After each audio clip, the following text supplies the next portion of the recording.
Nous sommes sur le salon LegalTech, sur le stand DeepBlock. J'ai la chance d'être avec le président fondateur, Christophe Lemay. Bonjour. Bonsoir. Voilà. Alors nous allons découvrir en fait votre start-up très innovante. Notamment, je voulais savoir, puisqu'on parle de création d'un registre, on est sur la blockchain, sur la partie sécuriser ces données. Alors c'est à vous, expliquez-moi un petit peu comment cela fonctionne. Alors DeepBlock a des composants logiciels et l'un de ces composants phares est un registre puisque nous avons notre propre protocole blockchain qui s'appelle BigBlock et qui permet de monter des registres privés dans le cadre bien sûr des LegalTech, mais pas que dans ce secteur-là. Nous travaillons aussi dans la santé, dans la banque, dans l'assurance et ça nous permet d'avoir une technologie qui est déployable dans différentes verticales et donc on a différents use cases utilisables et pour pouvoir accéder à ce registre, pour pouvoir, je rappelle à nos spectateurs qu'aujourd'hui un registre, pour pouvoir écrire dedans et lire, il faut passer par des smart contracts. Et donc pour simplifier l'usage de notre registre, nous avons créé une API qui est une couche applicative standardisée qui va pouvoir faire les appels aux différents smart contracts en fonction de ce dont on a besoin pour pouvoir interopérer le service et donc pouvoir ajouter au travers de cette API la fonctionnalité blockchain dans un système d'information existant. Et donc ça permet de simplifier grandement l'usage. Très bien. Alors, pour les personnes qui ne connaissent pas forcément très bien la blockchain, pourriez-vous résumer en quelques mots-clés pour expliquer justement comment sont sécurisées les données ? Alors, le protocole blockchain, c'est un empilement de couches techniques. On a bien évidemment le pair à pair, la couche de transport. Et puis nous avons des procédés cryptographiques au-dessus de ce protocole de transport qui va permettre de garantir l'intégrité des données. D'accord. Et puis on a dans le fonctionnement d'un registre ce qu'on appelle le consensus, qui est la gouvernance, c'est-à-dire de qui a le droit d'écrire quoi, qui a le droit de lire quoi, etc. Et toutes ces couches technologiques sont embarquées donc dans le protocole du registre. Et chez DeepBlock, qui s'appelle BigBlock justement, on a toutes ces couches, il y en a à peu près 5 au total, qui sont implémentées et qui permettent de sécuriser complètement les transactions qui sont faites dans le registre. Très bien. Donc en fait, une vraie API propriétaire. Alors une API propriétaire, absolument, un registre sur lequel on est parti, qui est aussi maintenant un registre propriétaire et qui permet justement de déployer en toute sécurité des registres privés dans le cadre de différents secteurs d'activité, comme ici au salon de la LegalTech, où plusieurs des startups présentes utilisent notre technologie. Très bien. Alors, nous, on a l'habitude de parler souvent en hashtag. Comment vous pourriez définir en 5 hashtags votre technologie DeepBlock ? Alors, en 5 hashtags, c'est un piège. Je dirais transparence, sécurisation, cryptographie, registre privé pour nous et smart contract dynamique. Très bien, parfait. Finalement, vous avez répondu à tout. Alors là, j'ai appris qu'il y avait aussi un lancement d'un nouveau service qui va sortir courant janvier. Absolument. Donc, c'est le FileBlock, je crois. Oui. Alors, on va en parler un petit peu ? Je suis ravi d'en parler. Effectivement, nous lançons début janvier un outil logiciel qui s'appelle FileBlock, qui est un conteneur sécurisé qui est installé sur les ordinateurs, sur les devices, quels qu'ils soient, que ce soit sur iOS, Android, Mac OS X, Windows, etc. et qui permet à un utilisateur de pouvoir garantir ses données personnelles qui ne transiteront pas du tout sur les services externes. C'est-à-dire que l'utilisateur va enfin pouvoir garder ses données personnelles en local sur son ordinateur et pouvoir donner son consentement aux services qui vont lui demander de pouvoir utiliser ces données. Et en même temps, on embarque une messagerie sécurisée en pair à pair.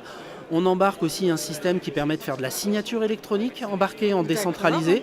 Et vous l'avez vu tout à l'heure. Oui, on a fait des tests, on a fait des tests, bien sûr. Et donc ça permet de pouvoir utiliser ces technologies très très rapidement sans avoir aucune compétence à la base sur ce protocole qui reste malgré tout complexe. Oui, c'est vrai parce qu'on a essayé, effectivement, on en a discuté. Comme exemple concret, puisque moi j'ai du contenu vidéo. Donc l'intérêt, c'est qu'effectivement, d'une certaine manière, si je fais appel à vos services, mon contenu m'appartient. Absolument. Alors non seulement votre contenu vous appartient, les métadonnées qui sont autour vous appartiennent, et puis on a vu ensemble qu'on allait pouvoir faire signer en ligne, avec la signature électronique, le droit à l'image parce que ça c'est un métier qui pour vous est important, enfin c'est une partie du métier qui est important pour garantir aussi, on va dire, les droits d'exploitation des images, etc. Et donc voilà, donc notre solution permet aussi de vous apporter je dirais une facilité pour pouvoir opérer votre service de médias alternatifs. Tout à fait. Oui, bien sûr, tout type de contrat avec des contrats de confidentialité, donc on peut signer en ligne. Donc effectivement, il y a pas mal d'intérêt. Alors j'ai envie de vous poser une autre question. Là, je parle à l'homme que vous êtes, entrepreneur, start-upper. Qu'est-ce qui vous a poussé à aller dans cette aventure de sécuriser les données ?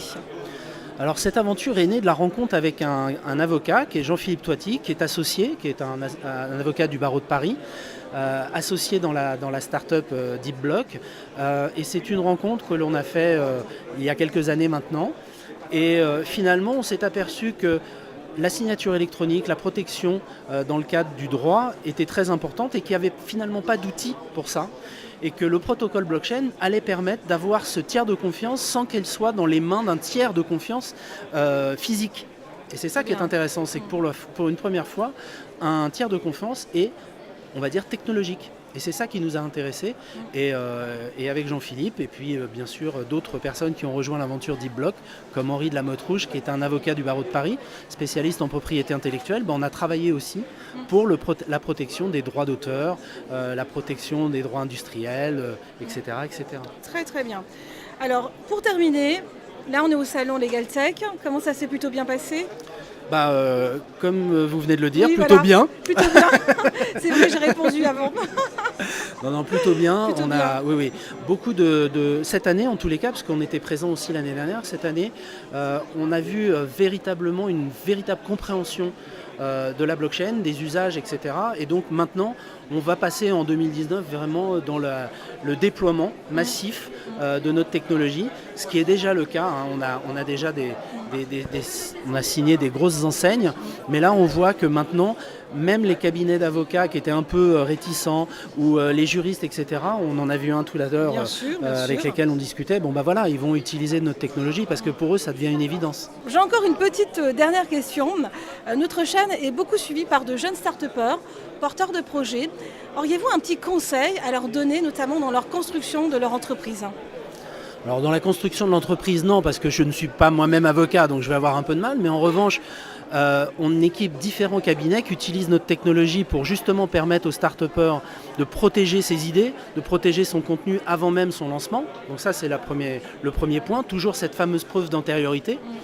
Et puis l'autre point, quand on est créateur d'entreprise, on a toujours besoin de signer des NDA. Donc on propose par exemple mynda.fr, qui est un service en ligne où le start-upper va pouvoir préparer ses NDA en ligne avant ses rendez-vous.